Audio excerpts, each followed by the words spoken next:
আমাদের দেশ বাংলাদেশ, আমাদের কোনো মামু বাড়িও নাই, আমাদের কোনো পিসির বাড়িও নাই। এই বাংলাদেশ নিয়েই বাঁচতে চাই, এই বাংলাদেশ নিয়ে এগিয়ে যেতে চাই। যুবকদের স্বপ্নের বাংলাদেশ তাদের হাতে তুলে দিতে চাই। জুলাই যোদ্ধাদের নিয়ে যে বাড়াবাড়ি করা হচ্ছে, আপনারা সংযত হন। সংযত না হলে জনগণের উত্তাল ঢেউ আর জোয়ারে সমস্ত খড়কুটা ভেসে যাবে।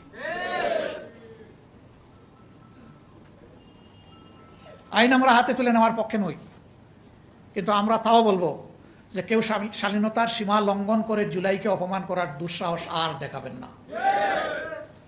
যদি দেখান, মনে রাখবেন এই যুব সমাজ, এই জনতা এখনো ঘুমিয়ে যায়নি। যারা সশস্ত্র বাহিনীর সামনে খোলা হাতে দেশপ্রেম নিয়ে দাঁড়াতে পেরেছিল, আজও তারা দাঁড়িয়ে আছে।